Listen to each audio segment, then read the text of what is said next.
Second chapter, new topic, energy store in a capacitor.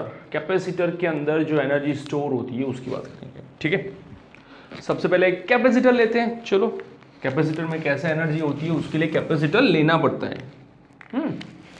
तो let's see, take a capacitor.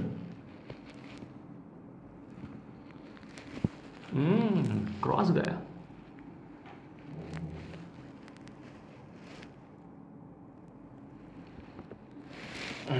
सीधा लगता है, don't know. चलो, positive plate, उसके पास पॉजिटिव चार्ज है। Negative plates, negative charge. This is plus q, minus q. Distance between two plates is d. Okay, ये कुछ अरेंजमेंट है। अब हमारे आगे देखा है the electric field between two plates of capacitor is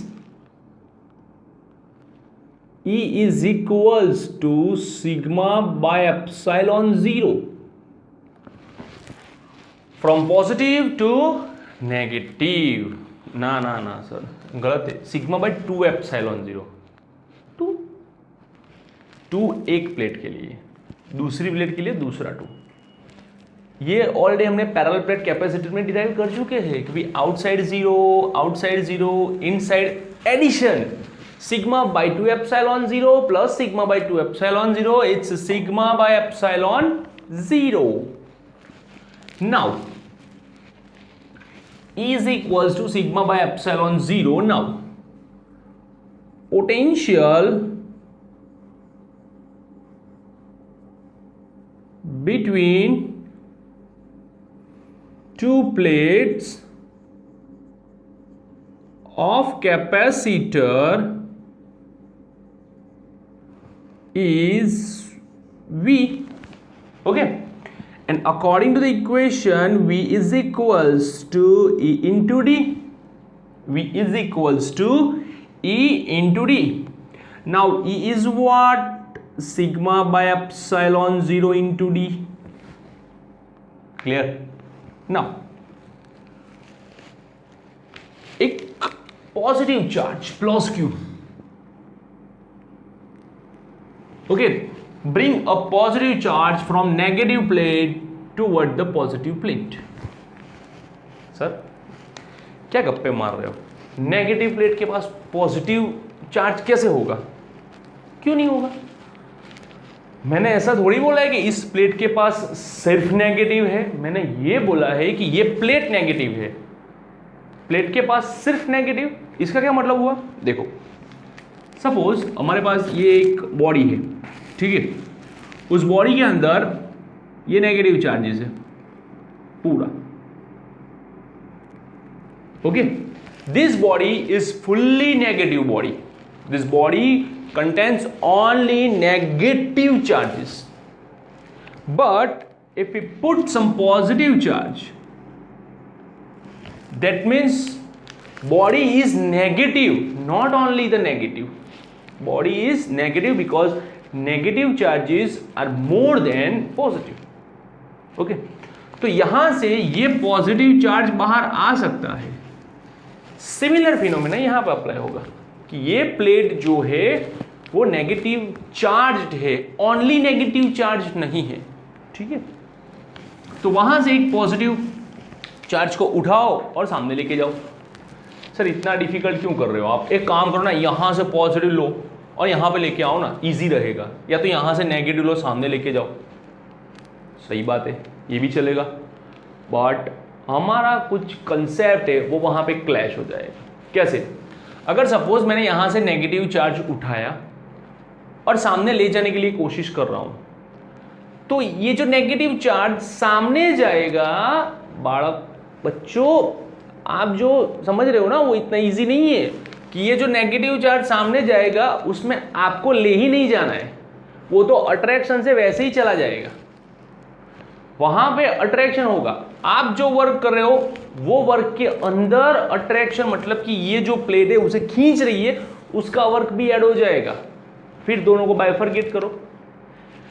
या तो अगर आपने कहीं मीडियम कनेक्ट कर दिया तो आपको वर्क करने की भी जरूरत नहीं है, वो वैसे ही खींच के चला जाएगा। तो फिर एनर्जी काउंट कैसे करेंगे? जहां तक हमारी बात है, हमने तो ये डिसाइड किया था कि हम जितना वर्क करते हैं बॉडी के अंदर उतनी एनर्जी स्टोर होती है। हम तो यहां वर्क ही नहीं करेंगे ड्यू टू अट्रैक्शन, तो एनर्जी स्टोर कहां से होगी? क्लियर? तो हमें वर्क करना है तो हम यहां से पॉजिटिव उठाएंगे, सामने लेके जाएंगे। This positive plate repel this positive charge, and due to repulsion we have to work, and this work which is done by us is stored in the capacitor in form of potential energy. हम जो भी work करते हैं वो capacitor के अंदर potential energy के form में स्टोर होगी। तो let's C now, bring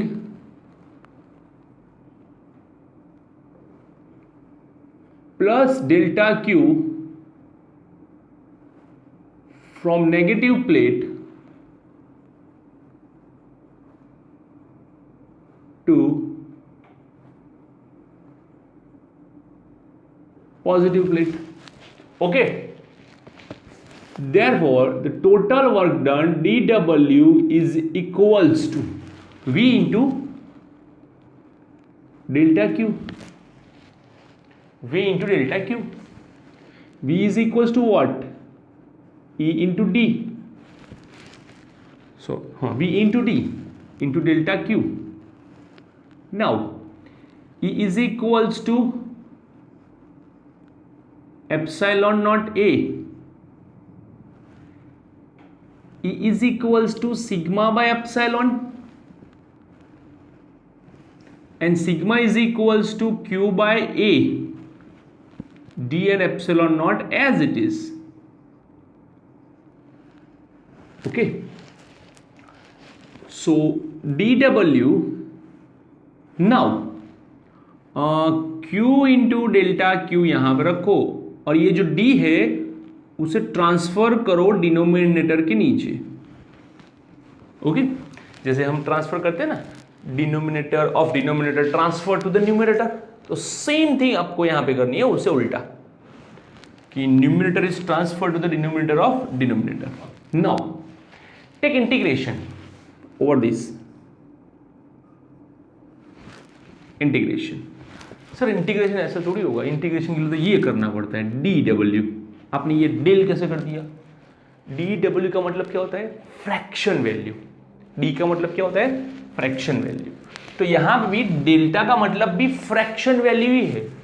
concept wise both are right, both denotes fraction value.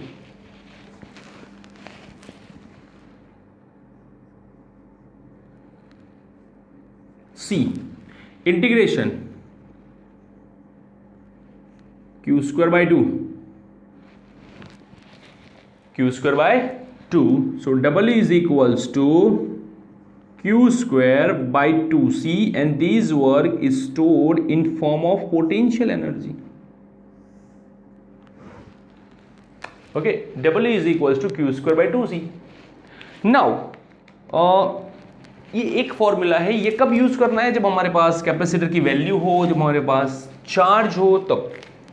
अगर हमारे पास पोटेंशियल है तो use Q equals to CV, use Q equals to CV। तो U is equals to half Q की जगह पे CV, and here the Q has square, so it's a C square V square by C. One C cancelled, half CV square.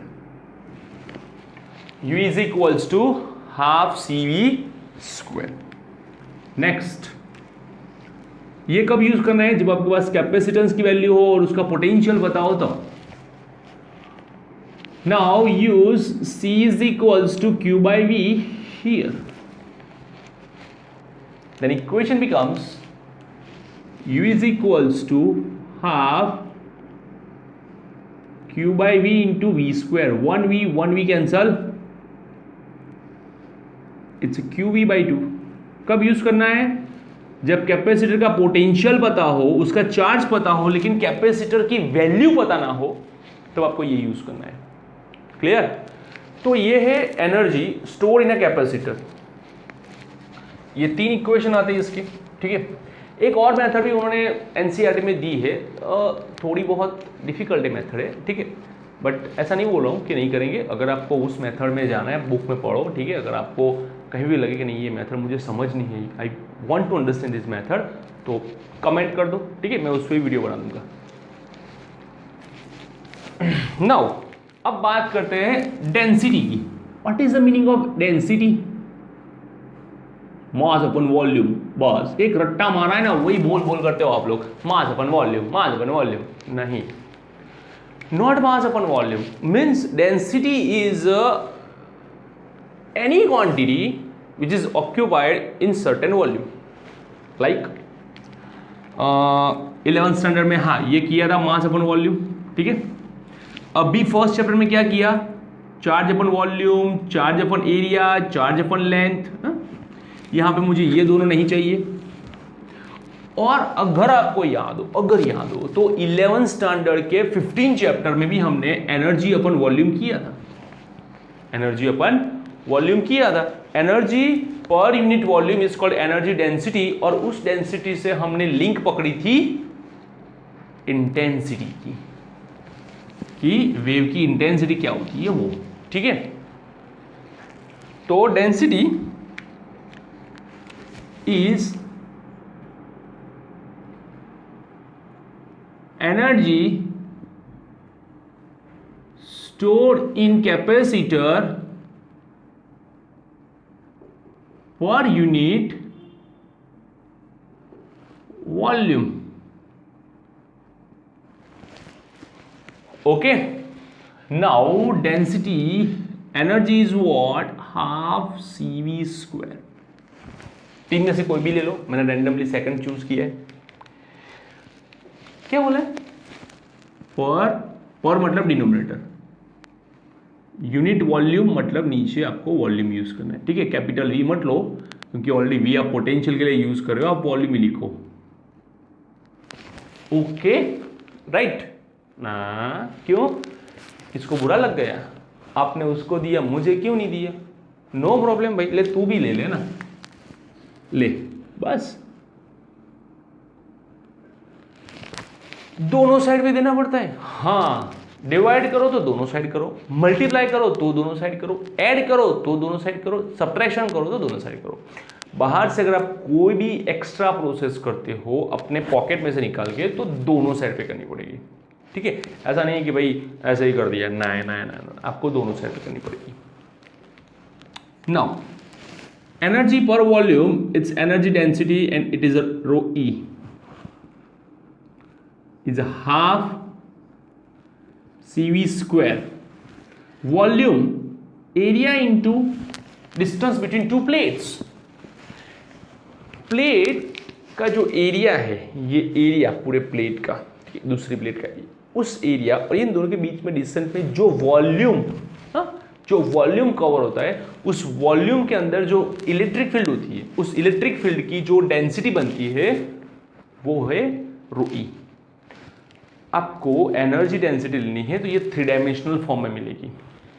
Plate, दूसरी plate, उन दोनों के बीच में जो पूरा वॉल्यूम है, पूरा वॉल्यूम, उस वॉल्यूम के अंदर की एनर्जी की बात हो रही है.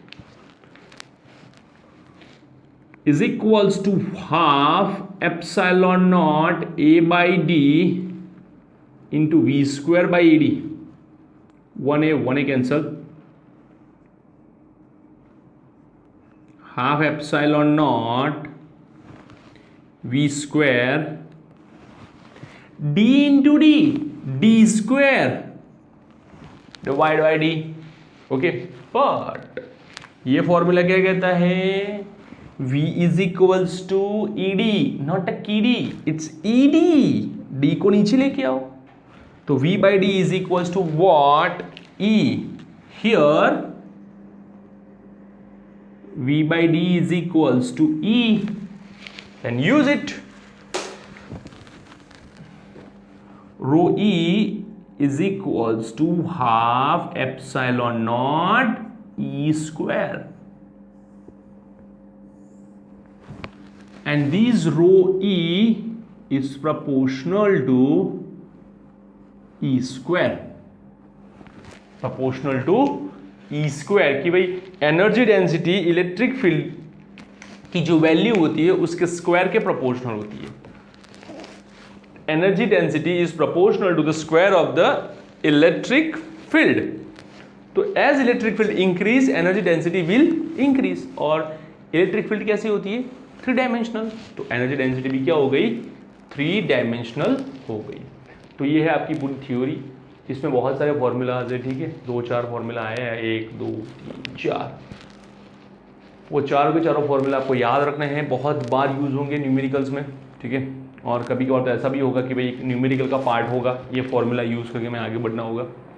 तो जैसे जैसे न्यूमेरिकल आते जाएंगे देखेंगे, और ज़्यादातर JEE के लेक्चर्स में से हम लोग ज़्यादा फोकस करेंगे, ठीक है. लिख लो.